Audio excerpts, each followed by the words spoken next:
Bismillahirrahmanirrahim. Assalamualaikum warahmatullahi wabarakatuh.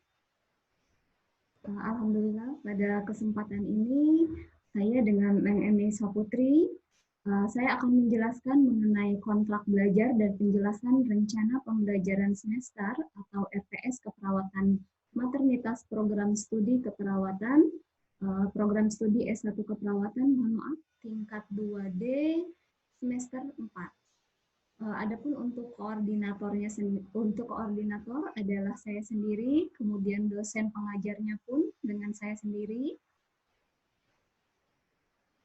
Baik, di sini saya akan menjelaskan mengenai RPS mata kuliah keperawatan komunitas 2 ini, yang mana judul dari mata kuliahnya adalah keperawatan maternitas 2. Kemudian untuk semester dan kode mata kuliah, ya, mata kuliah ini ada di semester 4, ya, untuk kelas ada di kelas 2D.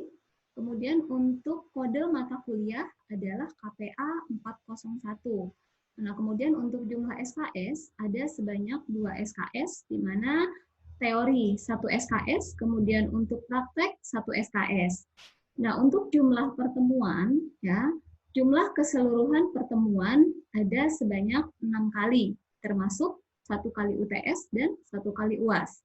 Nah, untuk teori dilaksanakan sebanyak 13 kali di kelas, dan untuk kuliah praktik dilaksanakan sebanyak 1 kali di laboratorium.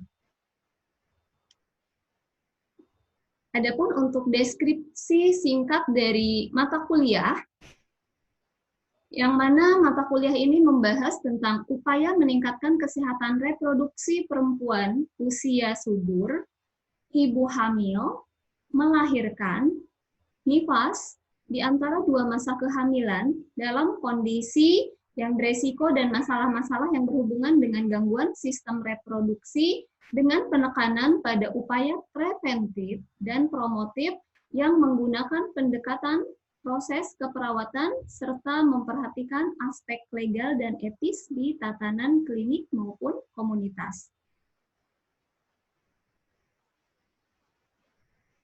Nah, adapun untuk capaian pembelajaran dari mata kuliah keperawatan maternitas 2 ini, ya, ada sebanyak 5 CPMK.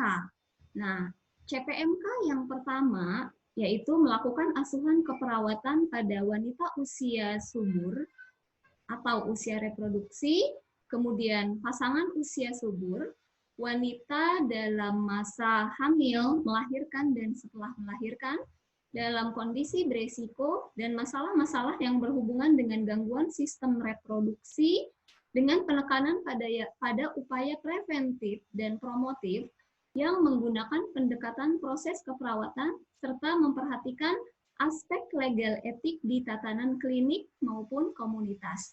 Untuk CPMK yang kedua, bedanya adalah kalau CPMK kedua ini melakukan simulasi pendidikan kesehatan. Kemudian untuk CPMK 3, mengintegrasikan hasil penelitian, ya. Kemudian yang keempat, itu melakukan simulasi pengelolaan asuhan keperawatan. Dan yang kelima adalah mendemonstrasikan intervensi keperawatan. Jadi, dari kelima CPMK tersebut, nanti di dalam RPS akan dibagi ke dalam 16 pertemuan tersebut. Dan untuk 16 pertemuan, ya, CPMK 1 ada di mana, CPMK 2, 3, 4, dan 5 akan kita bahas di slide berikutnya. Nah, adapun untuk hard skill yang diharapkan dari mahasiswa, ya, yang pertama, mahasiswa diharapkan mampu membangun hubungan baik antara dosen dengan mahasiswa, serta mahasiswa dengan mahasiswa. Kemudian yang kedua, mahasiswa mengetahui bahan, materi, dan jadwal perkuliahan. Kemudian yang ketiga, mahasiswa mengetahui dan memahami kompetensi yang akan dicapai pada mata kuliah keperawatan maternitas 2. Nah, selanjutnya untuk soft skill, mahasiswa memiliki kemampuan membangun hubungan interpersonal, Dan untuk indikatornya adalah mahasiswa dapat mengikuti perkuliahan sesuai dengan jadwal perkuliahan dari akademik. Baik, kita masuk ke dalam sub CPMK ya. Nah, untuk yang sub CPMK 1 ya, ini masuk ke dalam CPMK 1. Ya. Untuk yang CPMK 1 ini masuk di minggu kedua ya, karena minggu pertama yang akan dilaksanakan pada hari Jumat ya, itu adalah penjelasan kontrak RPS yang penjelasan kontrak belajar dan penjelasan RPS yang hari ini saya jelaskan. Kemudian untuk yang CPMK 1 tadi akan dilaksanakan pada minggu kedua. Bahan kajiannya atau materi pembelajarannya meliputi masalah kesehatan mohon maaf wanita pada masa reproduksi, meliputi apa saja ya, meliputi gangguan perdarahan pada awal kehamilan, kemudian perdarahan kehamilan lanjut. Yang kedua, perdarahan pada pasca persalinan. Kemudian yang ketiga, shock hemoragi. Kemudian yang keempat, gangguan pembekuan darah pada masa kehamilan. Nah, adapun untuk bentuk, ya, bentuknya adalah kuliah. Kemudian metode yang digunakan, di sini ada beberapa metode ya untuk perkuliahan, bisa menggunakan contextual learning, mini lecture, case study, small group discussion, project based learning. Kemudian untuk estimasi waktu, 1 kali pertemuan dilaksanakan sebanyak 2 kali 50 menit atau 100 menit untuk teori. Kemudian untuk pengalaman belajar mahasiswa, yaitu mahasiswa mencari materi makalah dan menyusun ringkasan dalam bentuk makalah tentang gangguan perdarahan pada masa reproduksi. Itu masuk ke dalam tugas yang ke-1. Kemudian untuk kriteria, rubrik penilaian dan bentuk non-tes, masing-masing kelompok akan membahas makalah teori dirangkum dalam bentuk paper. Kemudian indikatornya adalah ketepatan penjelasan dan daya tarik komunikasi. Untuk bobot persentasenya sebanyak 5%.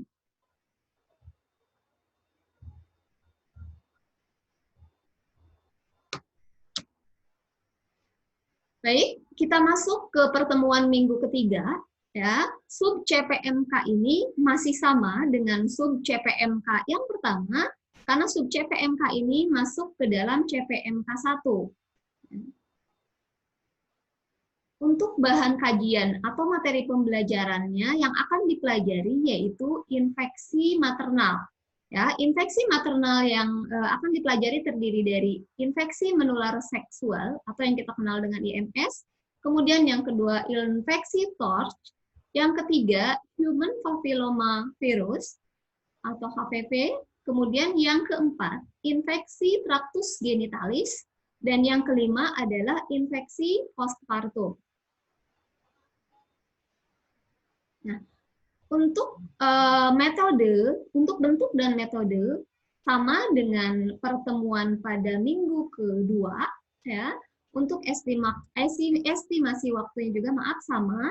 Kemudian untuk pengalaman belajar mahasiswa, di sini mahasiswa mencari materi makalah dan menyusun ringkasan dalam bentuk makalah tentang infeksi maternal. Itu masuk ke dalam tugas yang kedua. Untuk kriteria, ya, sama dengan yang pertemuan minggu kedua. Ya. Kemudian indikatornya ketepatan penjelasan dan daya tarik komunikasi untuk bobotnya sama dengan pertemuan yang kedua, yaitu sebanyak 5%. Selanjutnya kita masuk ke minggu keempat. Ya, untuk sub CPMK masih sama, yaitu masuk ke dalam CPMK 1. Ya. Adapun untuk bahan kajian atau metode atau materi pembelajaran yang akan dipelajari yaitu tentang penyakit pada masa kehamilan. Penyakit pada masa kehamilan ini terdiri dari diabetes mellitus, kemudian hiperemesis gravidarum, kemudian yang ketiga ada hipertensi pada kehamilan, Yang keempat, gangguan kardiovaskuler pada masa kehamilan. Dan yang kelima adalah anemia dalam kehamilan.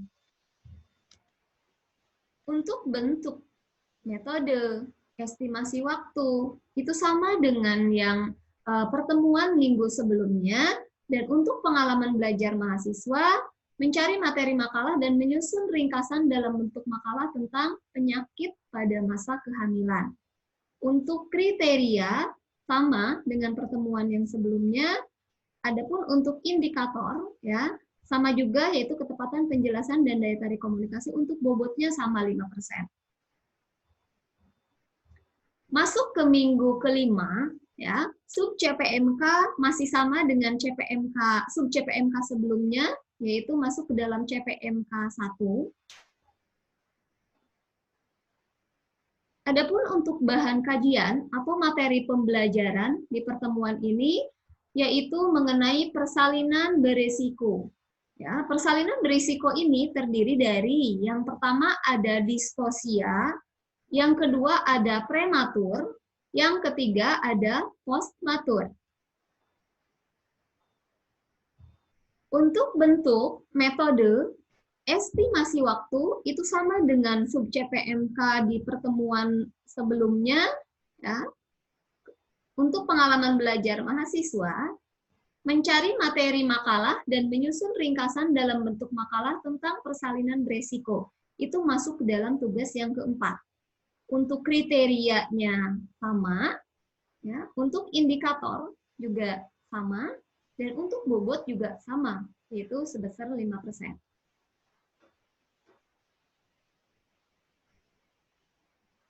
Baik, masuk ke dalam minggu ke-6, ya, sub CPMK-nya masih sama dengan sub CPMK yang sebelumnya, karena masuk ke dalam CPMK 1. Adapun bahan kajian atau materi pembelajaran yang akan dipelajari pada minggu ini, yaitu mengenai keluarga berencana atau KB. Itu yang pertama. Kemudian yang kedua, ada gangguan menstruasi. Yang ketiga, infeksi. Dan yang keempat adalah infertilitas. Adapun untuk materi KB, ya, yang akan dipelajari meliputi pengertian KB, efektivitas dari KB, jenis-jenis KB, keuntungan KB, efek samping KB. Kemudian untuk gangguan menstruasi, di sini dibagi menjadi gangguan menstruasi menurut jumlah perdarahan, hipomenore dan hipermenore, kemudian menstruasi menurut siklus atau durasi perdarahan, ada polimenore, oligomenore, kemudian amenore. Adapun gangguan lain yang berhubungan dengan menstruasi, di sini ada 5, yaitu premenstrual tension, mastadinia, mismatch, kemudian dysmenorrhea, perdarahan di luar menstruasi atau metrorragia. Untuk bahasan infeksi yang dipelajari di sini adalah penyakit pada radang panggul.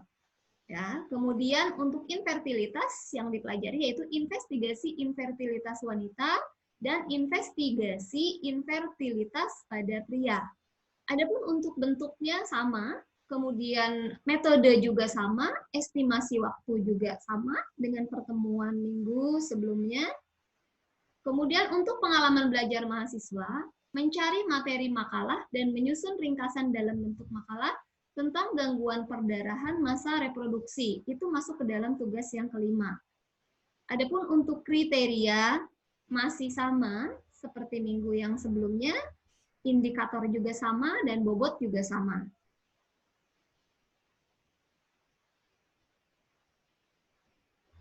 Masuk ke minggu ke-7, ya. Sub CPMK masih sama dengan sub CPMK di pertemuan minggu yang sebelumnya, karena masih sama masuk ke dalam CPMK 1. Adapun bahan kajian atau materi pembelajaran yang akan dipelajari yaitu mempelajari mengenai pertama klimakterium, kemudian trauma melahirkan dan keganasan. Adapun untuk klimakterium yang dipelajari adalah gejala klimakterium, kemudian gejala pasca klimakterium. Untuk trauma melahirkan, inkontinensia urin, kemudian fistula genitalia. Untuk keganasan, yaitu mempelajari kanker payudara dan keganasan organ-organ reproduksi seperti kanker serviks dan endometrium. Untuk bentuk sama, masih kuliah, kemudian metode juga sama, estimasi waktu juga sama dengan pertemuan pada minggu sebelumnya. Pengalaman belajar mahasiswa di sini mencari materi makalah dan menyusun ringkasan dalam bentuk makalah tentang gangguan perdarahan pada masa reproduksi. Itu masuk ke dalam tugas yang ke-6. Untuk kriteria, indikator, dan bobot, semuanya sama dengan minggu yang sebelumnya. Nah, pada minggu ke-8, adik-adik, mahasiswa keperawatan tingkat 2, kelas 2D ini akan melaksanakan ujian tengah semester atau UTS.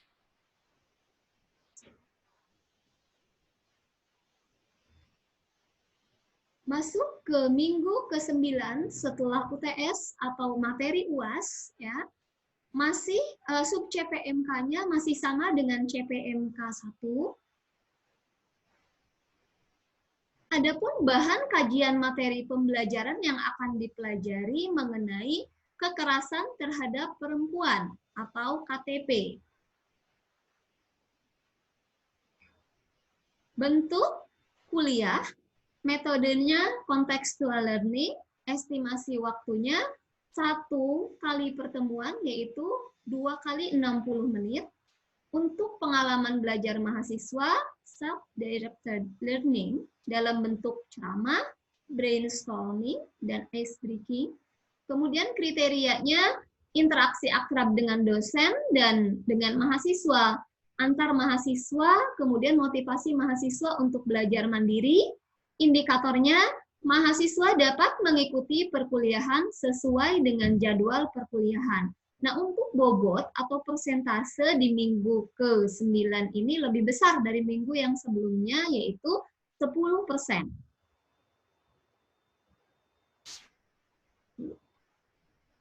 Masuk ke pertemuan pada minggu ke-10, ya. Untuk sub CPMK masih sama dengan sub CPMK pada pertemuan minggu sebelumnya, yaitu masuk ke dalam CPMK 1. Adapun bahan kajian atau materi pembelajaran yang akan dipelajari di minggu ini yaitu asuhan keperawatan pada sistem reproduksi. Ya, di mana asuhan keperawatan pada sistem reproduksi ini terdiri dari 1. Pengkajian sistem reproduksi, kemudian yang kedua, diagnosa keperawatan pada gangguan sistem reproduksi, kemudian yang ketiga, perencanaan atau implementasi atau evaluasi keperawatan pada gangguan sistem reproduksi, kemudian yang keempat, dokumentasi keperawatan. Untuk bentuk, sama, bentuknya masih kuliah. Kemudian untuk metode, contextual learning dan bimbingan dokumentasi. Kemudian untuk estimasi waktunya, 1 kali pertemuan itu sebanyak 2 kali 60 menit atau 120 menit atau 2 jam. Untuk pengalaman belajar mahasiswa, self-direct learning dengan cara mencari diagnosa, intervensi, implementasi yang tepat pada wanita usia subur yang mengalami gangguan. Untuk bentuknya, bentuk non-tes, ya, memilih diagnosis, implementasi, dan intervensi keperawatan dengan tepat. Untuk indikatornya, ketepatan memilih diagnostik, intervensi, dan implementasi, bobot persentasenya sama dengan minggu sebelumnya, yaitu 10%.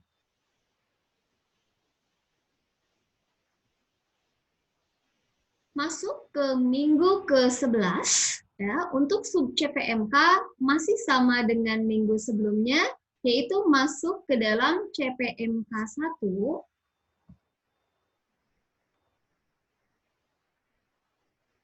Adapun bahan kajian atau materi pembelajaran yang akan dipelajari di minggu ke-11 meliputi sistem layanan kesehatan untuk pasien dengan gangguan sistem reproduksi, yaitu rujukan, kemudian PMO, GAKIN, dan Jamkesmas.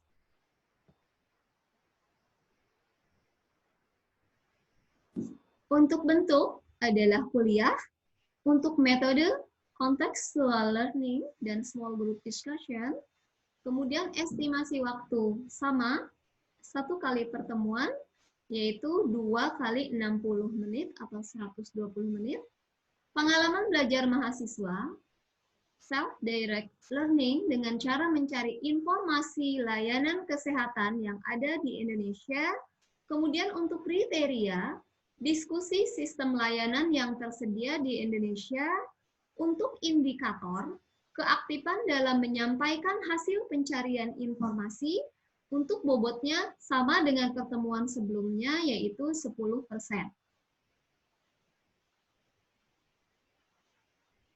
Masuk ke pertemuan minggu ke-12 untuk sub CPMK, di sini masuk ke dalam CPMK 2, yaitu melakukan simulasi pendidikan. Untuk bahan kajian atau materi pembelajaran yang dipelajari, yang pertama, pengkajian dan promosi kesehatan wanita, yang kedua, upaya pencegahan primer, sekunder, dan tersier pada sistem reproduksi. Kemudian untuk upaya-upaya pencegahan primer, sekunder, dan tersier pada sistem reproduksi meliputi 1. Sadari atau sadar payudara sendiri. Kemudian yang kedua, screening meliputi pap smear, IVA test, kolposkopi, dan USG. Kemudian untuk penata laksanaan di sini ada persiapan operasi, persiapan kemoterapi, dan persiapan radioterapi. Adapun untuk bentuk, di sini masih kuliah. Untuk metode, ada tambahan dari yang sebelumnya contextual learning dan SGD ditambah dengan skill lab. Estimasi waktu masih sama. Untuk pengalaman belajar mahasiswa, self-direct learning dengan cara mencari informasi pencegahan primer, sekunder, dan tersier pada gangguan sistem reproduksi. Adapun kriterianya, diskusi pencegahan yang ada pada gangguan reproduksi, indikatornya, keaktifan dalam menyampaikan hasil pencarian informasi, bobotnya adalah 10%.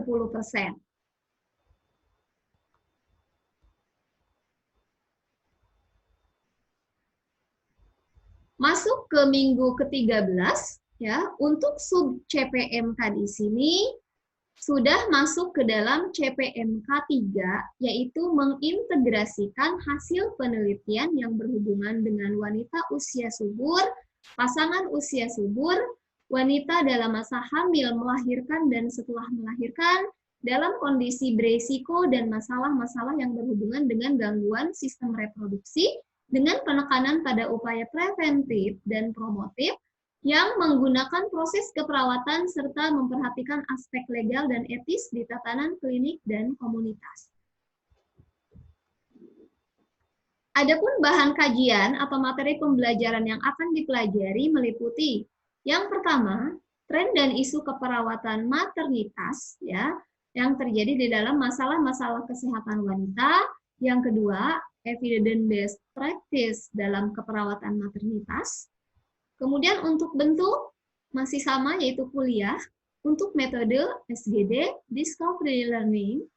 Kemudian telaah jurnal, ya, karena tadi membahas mengenai penelitian, maka ada telaah jurnal. Kemudian untuk estimasinya waktunya sama. Untuk pengalaman belajar mahasiswa, mengintegrasikan hasil-hasil penelitian ke dalam asuhan keperawatan dalam mengatasi masalah sistem reproduksi. Ini masuk ke dalam tugas yang ke-7. Untuk kriteria, rubrik penilaian, bentuk non-tes, tulisan, makalah, presentasi, jurnal, ya, dan jurnal terdahulu. Kemudian untuk indikator, ketepatan menjelaskan hasil-hasil penelitian ke dalam asuhan keperawatan dalam mengatasi masalah sistem reproduksi. Untuk bobot sama 10%. Kemudian masuk ke minggu ke-14, ya. Sub CPMK-nya di sini masuk ke dalam CPMK yang keempat, yaitu melakukan simulasi pengelolaan dalam asuhan keperawatan.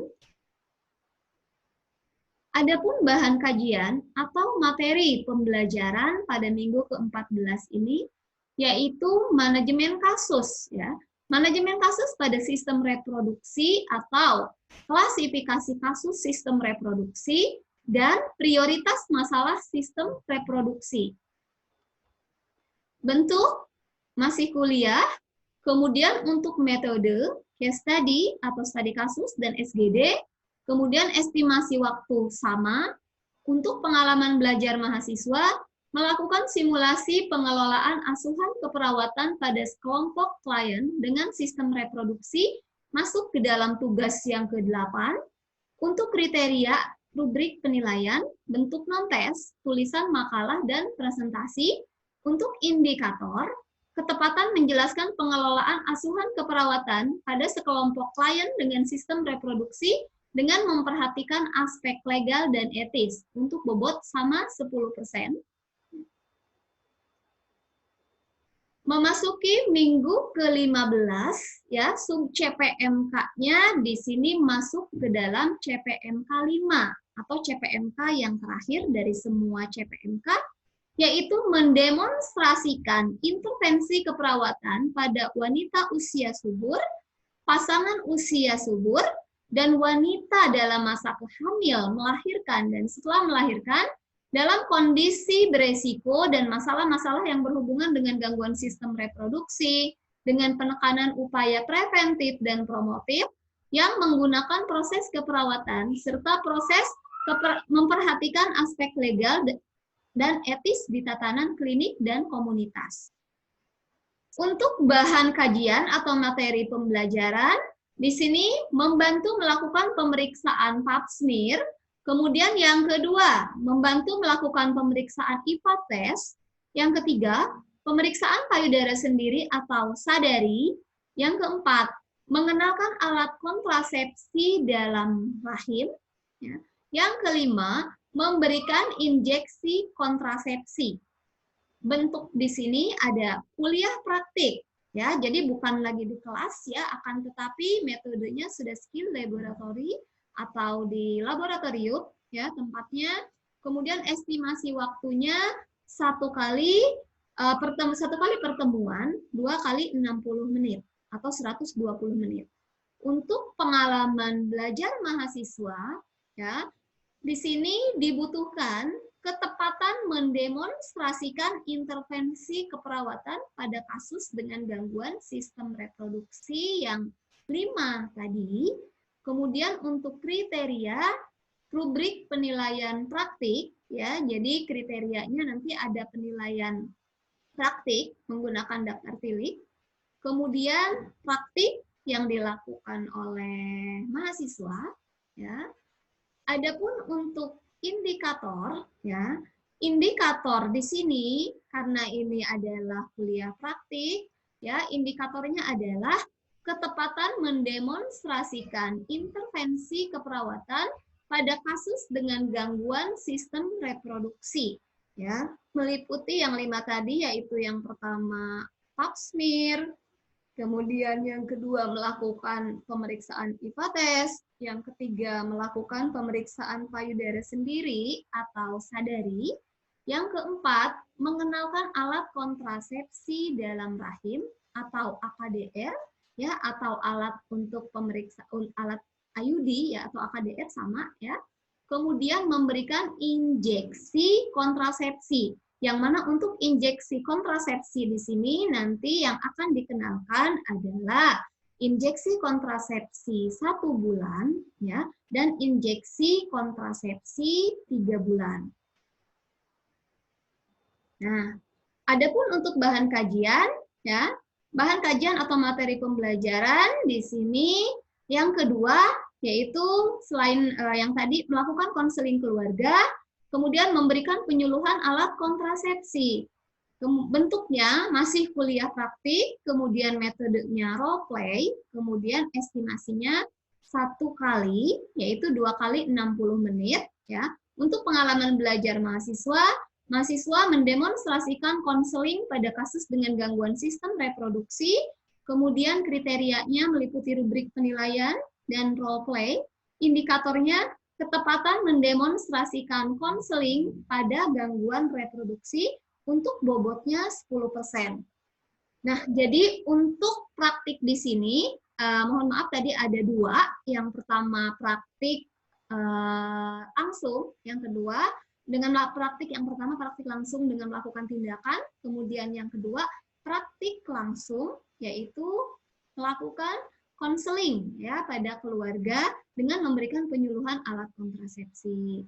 Kemudian untuk pertemuan minggu ke-16 ya, itu sudah masuk ke dalam ujian akhir semester. Baik, itulah tadi kontrak waktu dan penjelasan RPS untuk mata kuliah keperawatan maternitas 2 pada tingkat 2 S1, program studi S1 keperawatan kelas 2D. Penjelasan RPS-nya sudah selesai. Saya mengucapkan terima kasih yang sebesar-besarnya atas perhatiannya dan mohon maaf atas segala kekurangannya. Saya tutup dengan ucapan Alhamdulillahirrabbilalamin. Wabillahi taufiq wal hidayah. Wassalamualaikum warahmatullahi wabarakatuh.